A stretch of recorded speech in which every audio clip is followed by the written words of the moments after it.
Okay. Hi, folks. Welcome to the iWrite Radio podcast for what day of the week is it? Monday. Monday the 14th. Podcast and videocast, I should say. Once again, Jimmy's out with his nose to the grindstone, so he isn't with us. I've got Stuart Lockhead. Hiya. And myself, Maurice Stewart. There's quite a lot to cover today, Stuart, isn't there? My head was, come 11 o'clock this morning, my head was mince. It was like, oh, there's so much I'm trying to get a grasp of. Peace in the Guardian by Libby Brooks, Kevin McKenna in the National, Richard Murphy. Sorry, was it the Herald? Aye. And David Allen Green. Aye. And I think it would be fair to say the gist of them all is this Westminster government's drive for total control of absolutely everything. It's worrying. It is worrying because there is just little moves continually wrong-footing the population. There's always a crisis on the horizon. There's always a dead cat to be thrown at the real stuff. And there's always law changes. But let's go with the presser first. Let's get that done and dusted. What did you think today of the First Minister's press conference? Well, the fact that it was there on the BBC was the first surprise. I suppose they couldn't pull it straight away on Monday today. But that was the first surprise. And then at the end of it, in case we forget, the First Minister reminded us that we won't always be on the BBC, but we will be available on the Scottish Government channels. And if anybody out there is listening or viewing can tell me where I find them, I'd be delighted to find out. I think it's the Holyrood channel, TV channel. I had a look on YouTube and I've had a look on Twitter in the past. They kind of send you from Twitter normally, but the trouble with Twitter is it's not like it's sitting there waiting for you. Well, goes live. We'll find it. We'll find it for you. If you can tell us. But what do we know? We will find it. Right, we found something quite deep and interesting today and quite worrying. What we discovered was the testing program, which everybody says is vital now to get some sort of grip on this pandemic. They have got very little control of it here in Scotland. The ones they can do, whether it's putting up people to do the test, or whether it's the labs where they process the tests, the majority of this is in the control of the UK. I didn't realise the people actually doing the test was in the control of the UK as well. I realised it was only the NHS in Scotland did a minority of the processing. There's a lighthouse lab in Glasgow, which is part of the UK system, which must be big. But also there was a question over the weekend. Apparently the UK were wanting to limit the number of people that could have a test done, turn up and have a test done in Scotland, and they had a row with. Well, the first iteration of that was that there were only going to be certain groups of people allowed to get tested. Then it became a regional problem, I presume because the Scottish government didn't want any limit on who could go for tests. And then it became a matter of number crunching. So obviously the problem that we hit in Scotland and solved with the schools quite quickly within a couple of days has become a bigger problem. But again, it's a bigger country, you know. You're talking as though it's just a minor glitch. I'm worried. Look, over this last week, we've discovered that the situation UK-wide is appalling.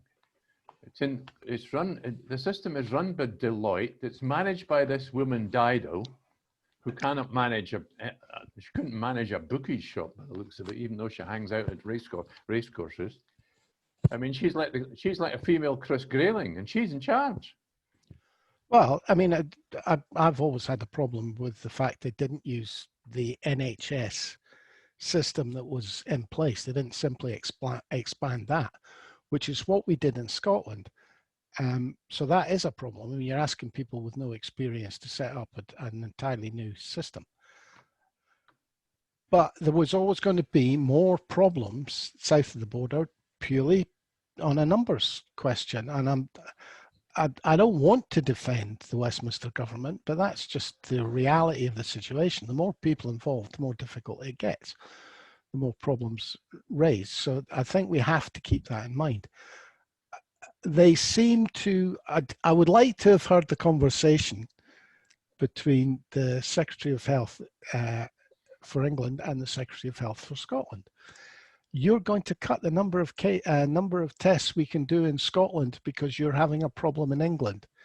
How do you think the optics of that are going to look when I go to the press and tell them? Probably that's what was said. I think you're right there. Look, there's some hard figures here that we need to look at. Right, so apparently we need to know that the positive cases in Scotland are still going up. On Saturday, it was 221 new ones. Sunday, 244, and today it was 70. And at that point, you suddenly go, wait a minute. And of course, the First Minister said, the trouble is today's figures are not complete. We don't know how many people. So, I mean, this is serious stuff. If they don't know how much this is accelerating, what can they do about it? They can't take action. Well, I mean, that's, I think, part of the glitch they're trying to sort so that they get the numbers. I mean, the numbers will be there. It seems to be a delay in processing that's the problem. So they'll still have the date that the test was taken. In the scheme of things, you're not, one day's figures are not going to break the system as long as they can get them. No, as long as they can get a grip of it. One last figure to scare everybody. Apparently, the World Health Organization says if the testing, people turning out to be positive of the number of tests you do goes over 5%, you've got a problem. Yesterday in Scotland, it reached 3.7%. Yeah, which is, I think, it's ringing a wee bell, eh? Well, I think that is the whole story, why you've gone to 6 people from 2 households. That is obviously, and it's quite draconian, that. I mean, if you really think about it, 8 from 3 felt quite draconian. To drop to 6 from 2 feels a lot more. I mean, we were supposed to have people come around yesterday that we cancelled because it would have been 4 different households, although only 6 people, just because of I mean, it was my grandson who's from a different household, obviously, to me, and a family who had a kid who lives with his divorced parent. So it would have been 4 households, 6 kids. So we just thought, nah, let's not bother with this. And just over 12, but the rules is the rules, you know. And it seemed silly the day before they became mandatory to ignore them. I think it's also worrying that you could say that some of the questions asked were talking about, are you ready for whatever you call it, second wave, a resurgence, but in the context of, is the NHS prepared? And we got, you know, reassurance from the Health Secretary and the First Minister. I think we all have to be aware of another aspect of this as well. The second wave will have a different shape. It won't be a repeat of the first wave. No, at the moment it's young people that are getting... It'll have a different shape, requiring different lockdown rules to simplify it. And nobody knows really what that shape's going to be. Whether it's going to be a spike in the sort of 20 to 35 demographic that manages to miss the older age group. It's just who knows?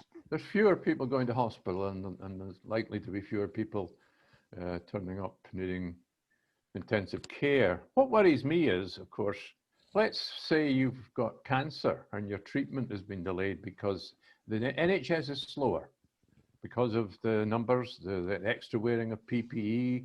You go in and out of the, I was in and out of the community nurse the other week there for a blood test. She's got to wipe things down in between me leaving and the next person coming in. There's only 4 people sitting in a waiting room who's got room for 20. You're lucky you got in a waiting room. Yeah, but what if you've got cancer and your treatment gets delayed? You must get very worried. Yeah, and you know, I mean, if you remember, an awful lot of these pressers, the health experts were begging people to go to hospital if they had a problem. So people are obviously off their own back decided not to go and get checked out. And on top of that, you've got the delays to operations, etc., because of basically the spike in ICU use by coronavirus patients. I mean, everybody, I think, in charge is aware of it. They don't have a solution that solves everybody's problems. No, they don't. Another point that we discovered was she was challenged on the target. They've got a target in Wales for having 30% of people home working, which is very different from what they want to do in England. In England, they want to get as many people back in the office as quickly as possible. She was asked about that for Scotland, and she said, well, we're much closer to what Wales is doing. We don't have a target in Scotland, but our ambition is much closer to what they're doing in Wales than in England, which was, we didn't know for certain, but we could have guessed that, yeah? Yeah, I think so, but a target seems quite a strange thing to me to do at the moment. I think this is one of these things that will find a natural level. I agree, because I think we've covered this, haven't we? The question of city centres being empty, office blocks being up for sale, possibly turned into flats, and this kind of situation. Well, I think what the government has to be aware of, the Scottish government has to be aware of, is the change it might make to decisions about what infrastructure you build. Yeah, absolutely. Does it suddenly become more important to get good internet connection everywhere than it does to build roads? Well, look, this morning, that kind of thing. Oh yeah, absolutely. This morning I caught, I think, whatever it was, one of the breakfast TV shows, probably BBC, because they do their show from Manchester, and they were in the traffic control room with all the screens covering cameras all over the Manchester region, and we've seen the one in Scotland often enough. It's based at Queensferry, so they can see all the traffic, and the traffic was just nothing, really down, maybe 50% or what they would normally expect. The train stations, the bus stations, the trams, the people are just not using them. They don't feel safe. And yet, our man on the roads was saying, due to one main artery being shut down in Edinburgh, he was struggling to get about. Well, to get into Leith, anyway. I wouldn't say it's one main artery. There's the whole of Leith Walk and right along to Newhaven for the trams, which is a nightmare. I mean, you can't get across Leith Walk. You can't decide. You can only go, if you want to go to Easter Road from where Newhaven, you've got to go at the bottom of Leith Walk or all the way up to London Road. You can't go across. All right. Sorry, you can't cross in a car, you mean? Even as a pedestrian, there's very few places to cross because it's all fenced off. Oh, well, it's not the first time. One Edinburgh issue, seeing as we're both from Edinburgh, there was a question by one fellow about walk-in testing for students, because there is a concern that students, especially new students, given their proclivity to hang on to each other and stick their tongues down each other's mouths, probably at this time of year, and we all did it. Apparently, there is no walk-in testing centre in Edinburgh yet, and yet the students are coming back. So perhaps that's a wee worry. Well, we probably won't need it for a fortnight. She didn't actually answer that question, did she? She didn't give a time scale for a walk-in for Edinburgh. No, that was the Health Secretary, June Freeman. Yeah, you're right there. She didn't. Well, it's work in progress. So, like a lot of these kind of questions, and of course we got the other typical question the day before an announcement, can you make the announcement? Which kind of annoys me, but never mind. What was this one? Oh, I can't remember. Oh yeah, the speculation. You're gonna make an announcement tomorrow about, I can't remember what I think it it's was. Glasgow, and I think it's Yeah, that's exactly what it is. In it's the fact, Greater Glasgow outbreak. Yeah. About the lockdown measures, Yeah. and she had to say, "Well, when we make the announcement, you'll know, just like everybody else." Meetings this afternoon. So you can't. Yeah. We can't tell you beforehand. We're not fortune tellers. She didn't say that, but she implied it, didn't she? Yes. Okay. Well, let's move on to. We've kind of agreed on 4 different writers to talk about today. Libby Brooks, Kevin McKenna, Richard Murphy, who's maybe we should call an economist rather than a writer, and David Allen Green. And there's a theme running through all of these with different points of emphasis. Will we start with, well, you pick one to start with, Stuart. I think we should start with Libby Brooks because she's a Guardian writer for Scotland, based in Scotland, as far as I know. Yes, Scotland correspondent. And she's not, as far as I know, she's not known to be a pro-indie person. In fact, there is one quote. What she says is how the COVID crisis is changing minds on Scottish independence. And maybe one or two quotes it's worthwhile. Is the people, she says, Henry is no national convert. Indeed, he declares it a certainty that he would not vote for the SNP in an independent Scotland. But he will now vote for an independent Scotland to come into being. And the reason I'd vote yes is because I really feel it's time we moved on. Now, that's a fairly devastating quote, isn't it? I think what the pandemic's done, well, no, let's be really specific about this. What the First Minister's press conferences have done during the pandemic has made the Scottish Government look much more efficient and honest and competent. But efficiency, honesty, and competence altogether are, quite a triumvirate when you compare it to what's happening in Boris Johnson's government. And I believe that something that was mentioned at the end of the press conference today, if the BBC stopped showing this, said, Nicola, you'll find us on Scottish Government site. So I really believe that it was a political decision by the BBC not to broadcast every day, not to broadcast this every day.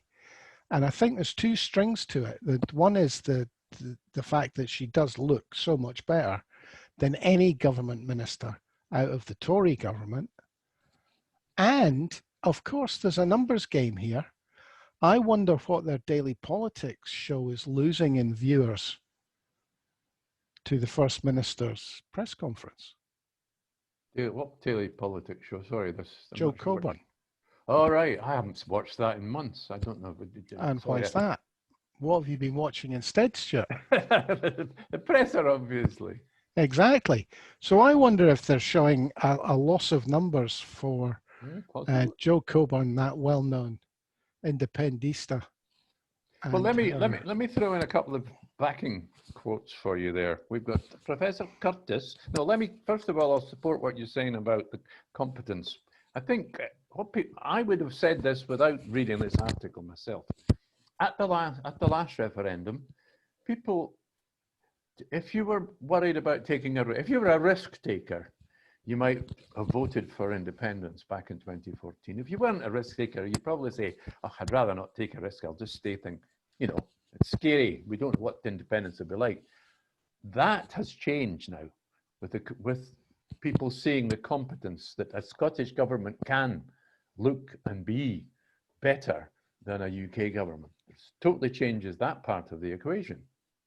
So it's the question of risk. Scotland can cope under pressure. Has only tipped me further towards independence. This is a businessman who said that. And then we've got Professor Curtis saying something like, you know, there may not be a huge difference in the polling percentages. Okay, we've gone from 55 to 45 in favor of no, to 55 to 45 in favor of yes. But it's not just that. He said it's because it's been polls consistently staying over 50% for yes for a long time now. Well, I think it's the last 7 polls. It was another Salvation poll.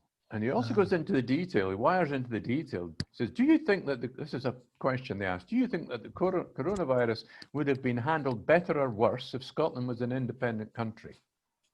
Crucial contrast is, of the people that voted yes,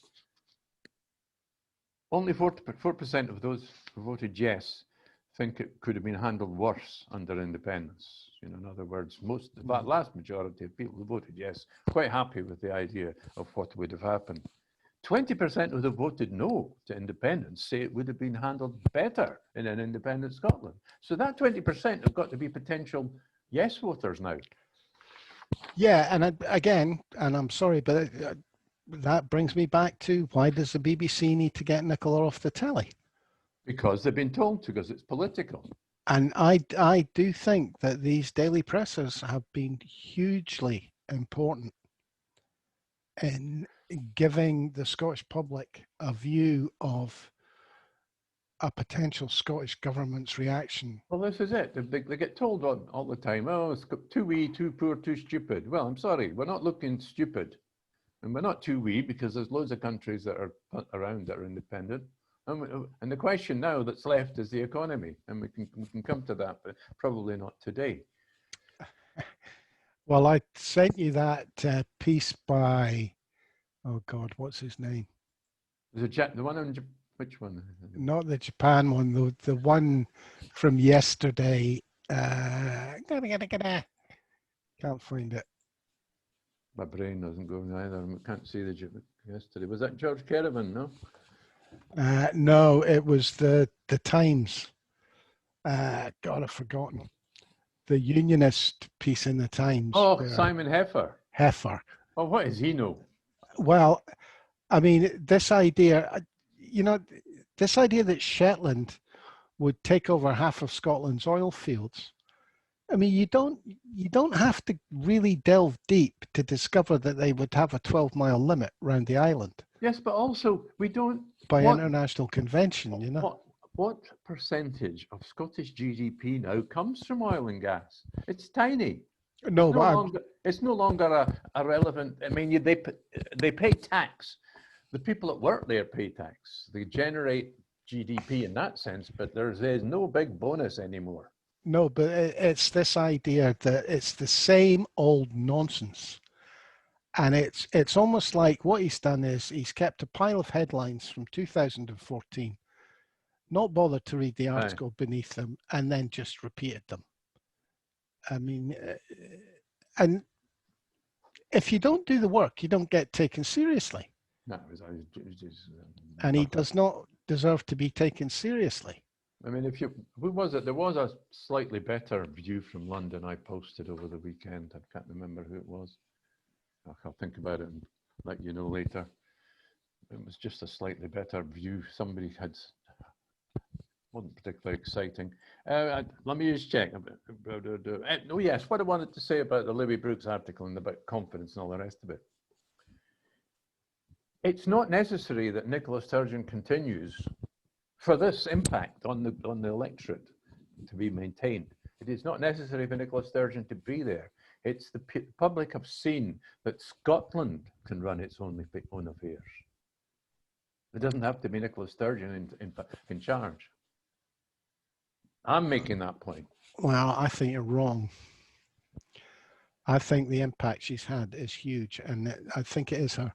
There are other people round about her who could possibly make that impact, but she has been outstanding. I mean, even Heffer said she not put a foot wrong. And what politician can we say that about these days? One last thing on detail from Libby Brooks. What was it? Women. At the last referendum, women voted no. because they weren't getting enough information. Now women are in the, more women are voting yes than men now. And that's almost certainly a Nicola Sturgeon bonus. Yeah. So in reality, we shouldn't even be a little bit surprised that the BBC wants her off the screens, or the UK government wants her off the screens. Absolutely, absolutely. Okay, where will we move to now? Oh, it's got to be Kevin before we get into the heavy duty stuff. Okay. Because we'll save the heavy duty stuff for the end. Kevin McKenna. Kevin McKenna came from Labour, anti-independence, about a year before the referendum in 2014, maybe two, I might be exaggerating. And then he was a soft yes for a long time. He's written in the Herald this weekend, and he has really gone over the top now. He's now got involved in what the, let me say, he is diving into suggesting policy and action for the Scottish government to take. And I wouldn't have thought, you know, he's like now, he's aboard, he's on the train. He was watching before. He seems to have moved. And this is a Herald piece. I do notice he's a little less bullish normally when he writes for the Herald. But his very last sentence in this is not the time for the party leadership, this is the SNP party leadership, to be pursuing self-indulgent vendettas, but for assembling a force best qualified to oppose and defeat the mafia that has subverted Westminster. There you go. The word in there is the mafia. We'll come to that after this one. He also says in the question is, do you believe that Johnson will grant a Section 30 order for a legal referendum to be held, a Scottish referendum to be held? And you know, and he obviously doesn't believe that now because of circumstances, which again we can come to. So he's saying like in these circumstances, it's unthinkable because Nicola Sturgeon is at the moment officially saying Section 30, permission to have the referendum. We got to have that, she's saying. But he's saying in these circumstances, it's unthinkable for Nicola Sturgeon not to consider other avenues. Already, I would have expected a degree of quiet diplomacy to have been conducted with Europe. What would their response now be to a wildcat referendum and a potential declaration of independence? He's following Peter A. Bell. He's practically saying UDI. Well, I mean, I think everybody that listens and watches us knows what my position is. My position has always been that we go to the Treaty of Union and renegotiate it. So that is one way. There was an article actually on Wings today, contributed to by 5 or 6 different people. Ian Lawson, who's been he's been a senior independentist for donkey's years. Kenny McCaskill, MP. Chris McElhinney, who's a very left-wing councillor, SNP councillor. Somebody else I don't know. Well, there's 5 of them anyway, who are basically putting forward a necessarily more complicated argument to do exactly what I think is the route, which is you let them break the Treaty of Union and you walk away. And that this government is basically about to do it by overriding Scots law, which is written in as a for all time paragraph to the Treaty of Union. We'll need to cover the detail on that one tomorrow. I covered that.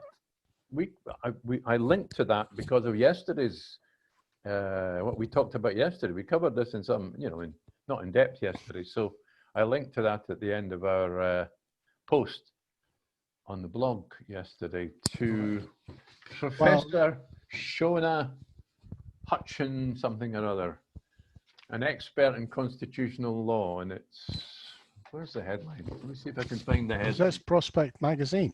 Yeah, messing with the acts of union, and it's very interesting. The article. It looks at the possibility of Yeah, yeah. what would, can they? Well, I think we'd possibly leave that for another day because it's. Well, the point being made is that we may not have to do anything. This government at Westminster might well break the Treaty of Union for us.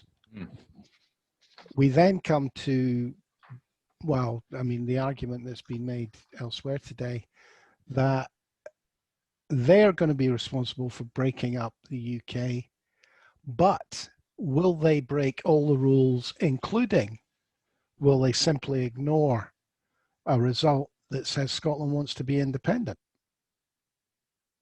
Yes, I'm now convinced that it won't be regardless, even if it was 60%, because what has been an argument for a while by the gradualists that a 60% or more in favour of independence and a legal referendum, and they couldn't ignore it. I think they could. They could is always, will they? At the Is moment, the yeah. question. So effectively, what Peter Bell's been saying for months, if not years, is that we should dissolve the union in some way from the Scottish side. He's never laid out a convincing path as far as I'm concerned, but does that make a difference? Will Boris roll tanks into St Andrew's Square in Edinburgh if we declare a positive result for independence in a referendum means we're independent? Is really the question. I think it's worse than that. I think we may not get that far. Don't forget, right now, this government, which we didn't trust before the pandemic, has still got emergency powers and is using those emergency powers. But they're specific to the health emergency. No, they're not. They are. Well, they're using... And they're coming up for review. Don't forget, they're challenging judicial review. And Yeah, the problem they've got with challenging the judicial review is that Scots law, in theory, is inviolate. Well, it needs permission of the Scottish Parliament, in theory. But if the Seoul Convention can be ignored, I think that this Westminster government will argue that it can override Scots law. It almost certainly will do so. At which point, yes, on you go, sorry. It breaks the Treaty of Union. Breaks the Treaty of Union, yeah. And if it breaks the Treaty of Union, the treaty ceases to exist. Yeah, so Scotland then, and we have a sitting, even if the suspended the Holyrood, we do have enough of an international perspective on, there we go, these are democratically elected representatives. They would be seen from outside the UK as having the right to make a decision on that. So who was making that point today? Now you've got me. Richard Murphy, was it?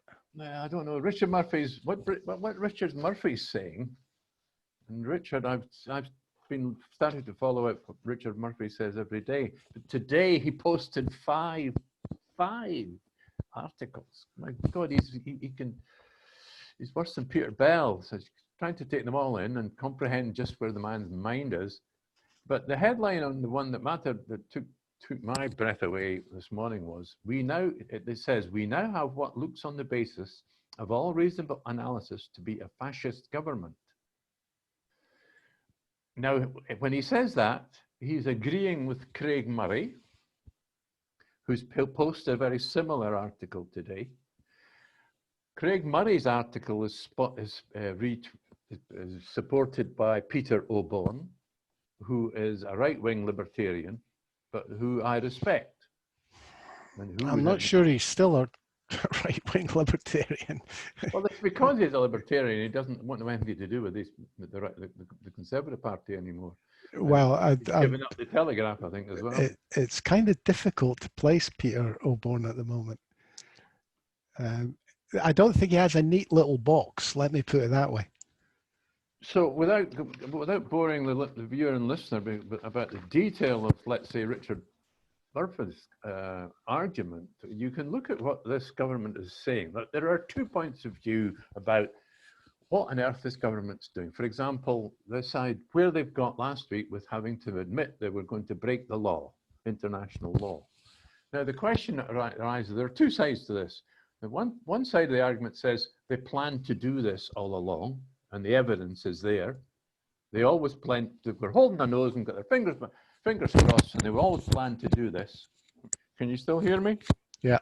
I nearly disconnected. They always planned to do this, and they whispered to their extreme Brexit peers and told them, don't vote against this, because they might have done. You've got to bear in mind where things were in the House of Commons back in the autumn last year.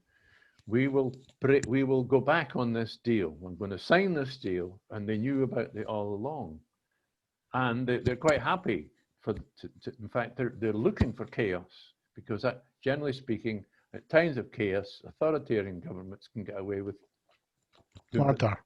Well, I'm scared to mention to go that far, but we certainly have seen them handing out corrupt contracts to all their friends under the emergency powers. That is the tip of it. I mean, what worries me is that every week, if not every day, there is another bit chipped away at the moral standing of our democracy. The big picture here is that there doesn't seem anybody in a position of strength who will stand up to this. I mean, five former prime ministers now. Yeah, but they've no power. They've got the authority of history. And what authority has the past got? No, it needs to be Keir Starmer. The Labour Party, the SNP, and the Liberal Democrats have to start standing up, screaming and shouting about it. They have to start making accusations that the Speaker pulls for them. Look, Keir Starmer has decided that if he opposes this government, he will just be attacked as a Remainer, denying the result of the Brexit vote. Well, I mean, they have to do it. If they don't do it, this government is going to keep going down a road that's beginning to look and feel, I'm not going to say fascist, I'm going to say authoritarian. They're drawing so much power to themselves. Power over the law courts, power over the devolved settlement. They want the right to basically sign treaties and then discard them months later. Mm-hmm. I mean, how can anybody trust a government like that? And I'm not talking about foreign governments trusting them. How can we trust them? Right. Well, if they roll back on that, if they don't roll back on it, the Americans, they are totally dependent on Trump winning re-election, but even if Trump gets re-elected, the Congress and the Senate are likely to go Democrat, and the people in charge there are all pro-Irish, so they're not going to agree a trade deal that they desperately need.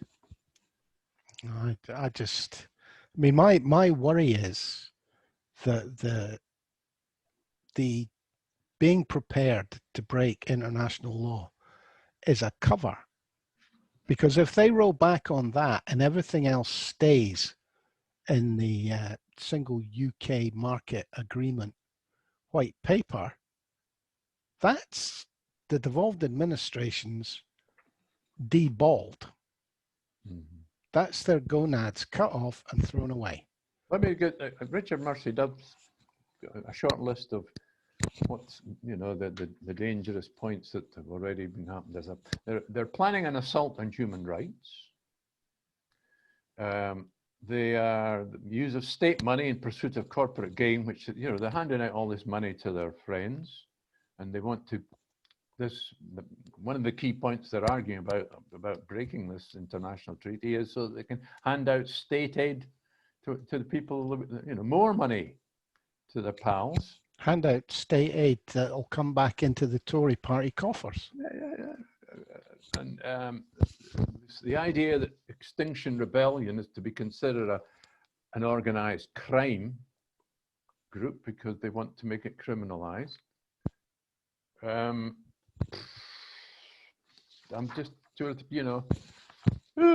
Which kind of brings us to David Allen Green. Well, David Allen Green. Who's Richard Murphy referenced David Allen Green, and you first referenced him to me a couple of weeks ago, didn't you? Yeah, he's a lawyer. He's into the legal. You'll need to fill me in on that. But Richard Murphy referenced David Allen Green in his article this morning. Well, David Allen Green says that the problem with this bill, this single market bill, is it enables ministers to make regulations regardless of whether those regulations are in breach of domestic and international law. So effectively, what this bill would do is give powers to individual ministers without having to go in front of Parliament to argue it, to override law, the law of the land. Now that's English law and Scottish law and international law. And it's government by decree. And once you get to that point, that's exactly what it is. That is fascism.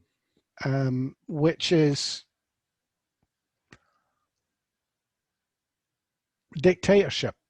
You know, we're going to get told that why weren't we wearing our tinfoil hats today?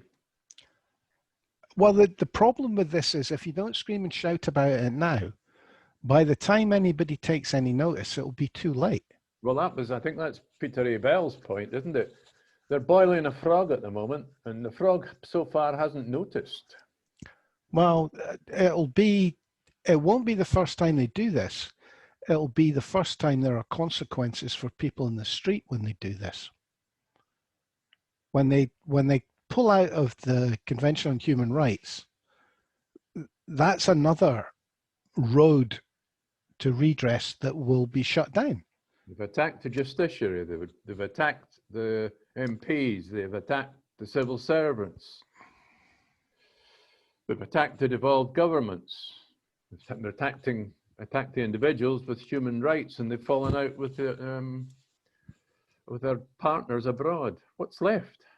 Well, I mean, abroad I don't worry about so much as if the only voice you can hear, and consider that most of the press support the Tory party, and the BBC appears to be coming under their influence purely, well, I think originally out of fear. Now the Director General is a Tory. So the state broadcaster will become the state broadcaster. And the little people, they won't know. Well, the little people won't matter if they know, they'll have no recourse. But it's worse than that, Norrie. What normally happens is they have to, normally authoritarian governments turning into fascist governments, they manufacture a crisis where the ordinary people, everything goes wrong for the ordinary people. Unemployment rises, and there's rioting on the streets, and the ordinary people will turn on themselves. They won't turn on the government because it will allow the government to take all kinds of extra measures. I think the first time that people will notice this is when a political party gets outlawed.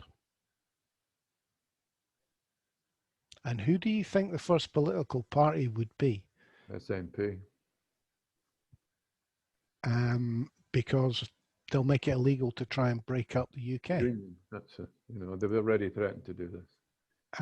So I do think this has, it just feels wrong.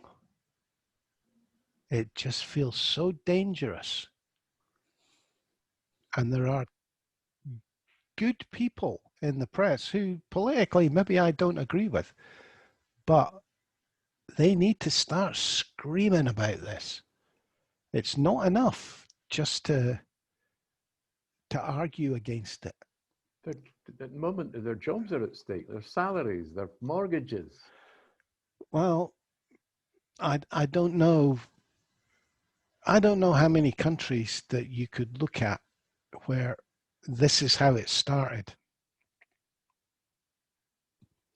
And they've got the Brexiteers. They will use the Brexiteers to justify this. They will look for support from them.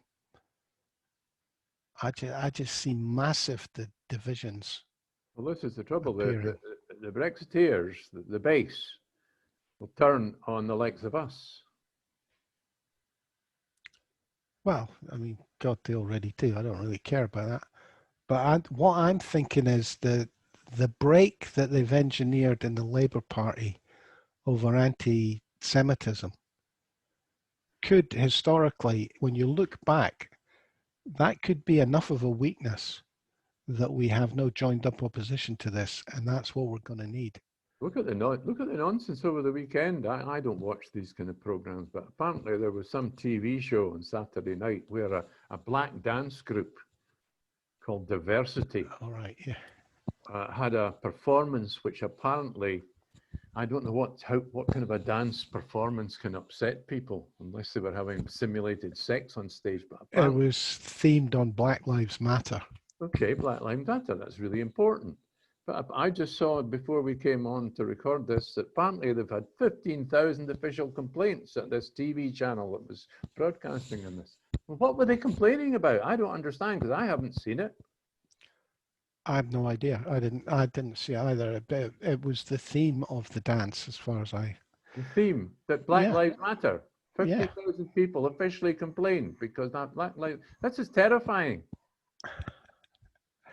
It's indicative of where we are, and I think it indicates the strength that could possibly be behind the sort of government that terrifies both of us.